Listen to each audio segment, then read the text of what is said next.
తెలుగు. ఈ తిరుమల తిరుపతి దేవస్థానం చైర్మన్గా ఉన్న బిఆర్ నాయుడు అనే వ్యక్తి ఎంత కలంకితమైన వ్యక్తి, ఎంత అనైతికమైన వ్యక్తి అనేది ఈ రాష్ట్ర ప్రజలందరూ చూశారు. ఆ రోజు ఇందులేఖ అనే మహిళ లేఖ రాసింది, ఒకవేళ మీ గవర్నమెంట్ వస్తే ఇతనికి మాత్రం టీటీడీ చైర్మన్ లాంటి పదవి ఇవ్వద్దు అని చెప్పి. అయినా వినకుండా చంద్రబాబు నాయుడు గారు ఆ పదవి కట్టబెట్టడం జరిగింది. ఇప్పుడు ఇన్ని రోజుల తర్వాత అతని గురించి చాలా దారుణమైన వీడియోలు బయటకు వచ్చాయి. అయినా కూడా అతను కొనసాగిస్తూ ఉన్నారు. అంటే హిందువుల తాలూకా మనోభావాలు చంద్రబాబు నాయుడు గారికి అవసరం లేదు, టీటీడీ ప్రతిష్ట అతనికి అవసరం లేదు. ఈ విధంగా టీటీడీ ప్రతిష్టను దిగజాచుతున్న వ్యక్తి, అలాగే నైతిక విలువలు లేని వ్యక్తి అయిన బిఆర్ నాయుడు అనే వ్యక్తిని ఎందుకు మీరు ఇంకా టీటీడీ చైర్మన్గా కొనసాగిస్తున్నారు చంద్రబాబు నాయుడు గారు అని మేము అడుగుతూ ఉన్నాము. ఈరోజు రాష్ట్ర వ్యాప్తంగా ప్రతి నియోజకవర్గంలో కూడా నియోజకవర్గంలో ఉన్న సమన్వయకర్త ఆధ్వర్యంలో ఉన్న వైఎస్ఆర్ కాంగ్రెస్ పార్టీ శ్రేణులు, అలాగే పెద్ద ఎత్తున ప్రజలు పాల్గొని బిఆర్ నాయుడు అనే కలంకితమైన వ్యక్తిని రాజీనామా చేయించాలి లేదా అతన్ని తొలగించాలని మేము డిమాండ్ చేస్తూ ఉన్నాము. ఎంత దారుణం అంటే తన మనవడైన దేవాంశ్ బర్త్డే కార్యక్రమంలో మొన్న మనం చూసాం, చంద్రబాబు నాయుడు గారు ఈ బిఆర్ నాయుడు అనే కలంకితమైన వ్యక్తిని వెంటబెట్టుకొని తిప్పారు. అలాగే ఒంటిమెట్ట దేవాలయానికి అతను వెళ్ళినప్పుడు కూడా ఈ బిఆర్ నాయుడు అనే వ్యక్తిని వెంటబెట్టుకొని తిప్పుతూ ఉన్నారు. అంటే సమాజానికి ఏం మెసేజ్ మీరు ఇస్తున్నారు? అంటే ఇలాంటి తప్పుడు పనులు చేసే వ్యక్తిని ఒక సీఎం స్థాయి వ్యక్తి వెంటబెట్టుకొని తిప్పుతూ ఉంటే అది తప్పు లేదు అనా? హిందువుల మనోభావాలు దెబ్బతినవా అని నేను అడుగుతూ ఉన్నాను. వెంకటేశ్వర స్వామి తన కులదైవము, నాకు చాలా భక్తి అని చంద్రబాబు నాయుడు గారు చెప్తారు కదా. మరి అలాంటి వెంకటేశ్వర స్వామికి కళంకితం తెస్తున్న ఇతన్ని ఎందుకు కొనసాగిస్తున్నారు? ఈరోజు తీసుకుంటే టీడీపీ అంటే టీటీడీ ప్రతిష్టను దెబ్బతీస్తున్న పార్టీగా మారిపోయింది. టీడీపీ అంటే టెంపుల్ డెమాలిషన్ పార్టీగా మారిపోయింది. ఎక్కడ చూసినా చంద్రబాబు నాయుడు గారు ముఖ్యమంత్రిగా ఉండేటప్పుడు దేవాలయాలు కూలగొట్టిన పరిస్థితి మనం చూసాం. విజయవాడలో అయితే ఆ కూలగొట్టిన దేవాలయాలన్నింటినీ కూడా జగనన్న ముఖ్యమంత్రి అయ్యాక మళ్ళీ తిరిగి కట్టించడం జరిగింది. అలాగే బిఆర్ నాయుడు అనే వ్యక్తి అతను ఒక TV5 చైర్మన్గాను, ఒక తెలుగుదేశం పార్టీ నాయకుడో కార్యకర్తగా ఉంటే ఎవరూ పట్టించుకోరు.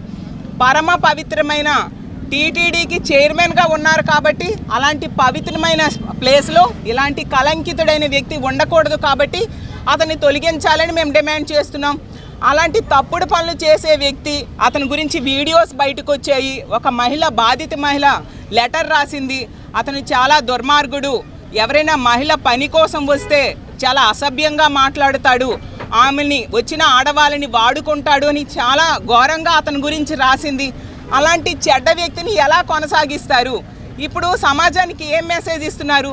ఈ విషయం ఇతన్ని తొలగించకుండా కొనసాగించడంతో ఇంకా చాలా హిందూ దేవాలయాలకి తెలుగుదేశం పార్టీ చైర్మన్లుగా ఉండేవాళ్ళు ఇలాంటి తప్పుడు పనులే చేస్తూ దొరుకుతూ ఉన్నారు. మొన్ననే చూసాం, ఇదే నెల్లూరు జిల్లాలో కోదండ రామస్వామి దేవాలయ చైర్మన్ ఎంత దారుణంగా సతీష్ యాదవ్ అనే వ్యక్తి అశ్లీల నృత్యాలు చేస్తూ డ్యాన్సులు చేస్తూ వీడియోల్లో అందరూ చూశారు. అసలు సభ్య సమాజం సిగ్గుతో ఆ రోజు తలదించుకుంది. ఇలాంటి వ్యక్తుల్ని ఎలా ఎంత పవిత్రమైన దేవాలయాలకి చైర్మన్గా నియమిస్తున్నారు అని. అలాగే మొన్ననే చూసాం, విశాఖపట్నంలో కరకచెట్టు పోలమాంబ టెంపుల్ చైర్మన్ ఎంత దారుణంగా అనైతిక పనులు చేస్తూ వాళ్ళ ఆవిడే పట్టించింది. మరి వీళ్ళందరినీ ఎందుకు తొలగించట్లేదు చంద్రబాబు నాయుడు గారని మేము అడుగుతూ ఉన్నాము. బిఆర్ నాయుడు అనే వ్యక్తిని తొలగించకపోవడం వలన మిగతా టెంపుల్స్లో ఉన్న చైర్మన్లు కూడా అవే తప్పుడు పనులు చేస్తూ అడ్డంగా దొరుకుతూ ఉన్నా కూడా వాళ్ళను కూడా తొలగించకుండా ఉండే పరిస్థితి మనం చూస్తూ ఉన్నాము. ఎప్పటికైనా కళ్ళు తెరవండి. ఇతన్ని తొలగించకుండా ఉండడానికి కారణం ఏంటి? ఎంత అపచారాలు జరిగాయి అతను టీటీడీ చైర్మన్ అయ్యాక. ఆ రోజు మనం తీస్తే వైకుంఠ ఏకాదశి టికెట్లు ఇవ్వడం కూడా చేత కాక ఆ రోజు ఎంతమంది తొక్కిసలాట్లో చనిపోయారు. బిఆర్ నాయుడు అనే వ్యక్తి చైర్మన్ అయ్యాక ఆ పైన కొండ మీద మందు దొరుకుతుంది, అలాగే ఎగ్ బిర్యానీలు దొరుకుతున్నాయి, చికెన్ బిర్యానీలు దొరుకుతూ ఉన్నాయి. హత్య కూడా మొన్న జరిగింది. అలాగే క్యూ లైన్లో భక్తులు కొట్టుకునే దుస్థితి వచ్చింది. అంటే అతను ఆవులు చనిపోయాయి, వందల కొలిది ఆవులు చనిపోయాయి. అంటే ఒక చేతకాని అసమర్థ వ్యక్తి, ఒక నైతిక విలువలు లేని వ్యక్తిని ఎలా కొనసాగిస్తారు? కొనసాగించడానికి కారణం మాకు ఒకటే కనిపిస్తూ ఉంది. బిఆర్ నాయుడు అనే వ్యక్తి చైర్మన్ అయ్యాక ఇందాపూర్ ద్వారా దోపిడీ చేయొచ్చు, భక్తుల సొమ్ము శ్రీవారి సొమ్ముని దోపిడీ చేయొచ్చు, చేస్తూ ఉన్నారు ఆల్రెడీ వీళ్ళు. ఎందుకంటే ఒక్కసారిగా నెయ్యి ధరని డబల్ చేసేసి ఈ బిఆర్ నాయుడు అనే వ్యక్తి చైర్మన్ అయ్యాక ఇందాపూర్కి 658 రూపాయలకి కట్టబెట్టడం, అలాగే మిగతా సంస్థలు కొన్నింటికి 716 రూపాయలకి కట్టబెట్టడం, ఇలా చేస్తూ ఇందాపూర్ ద్వారా భక్తుల సొమ్ముని దోచుకుంటూ ఉన్నారు కాబట్టి అతన్ని తొలగించట్లేదు. అలాగే అతని ఛానల్ ద్వారా చంద్రబాబు నాయుడు గారు చెప్పే అబద్ధాలు, అసమర్థతని, అబద్ధాలని కప్పిపుచ్చుకుంటూ అబద్ధాలని ప్రచారం చేస్తూ, అలాగే అతని అసమర్థతని, అలాగే పరిపాలనా లోపాలని కూడా కవర్ చేసుకుంటూ ఆ ఛానల్ భజన చేస్తూ ఉంటుంది. కాబట్టి బిఆర్ నాయుడు అనే వ్యక్తిని ఈరోజు తొలగించకుండా కొనసాగిస్తూ ఉండే పరిస్థితి చూస్తూ ఉన్నాం. కాబట్టి మేము ఒకటే డిమాండ్ చేస్తున్నాం, ఇలాంటి నైతిక విలువలు లేని వ్యక్తిని తొలగించాలి. కోట్లాది మంది హిందువులు అలాగే వెంకటేశ్వర స్వామి భక్తులు ఈరోజు మనోభావాలు దెబ్బతింటున్నాయి. వాళ్ళ మనోభావాలు వాళ్ళందరూ ఈరోజు చాలా బాధపడుతూ ఉన్నారు.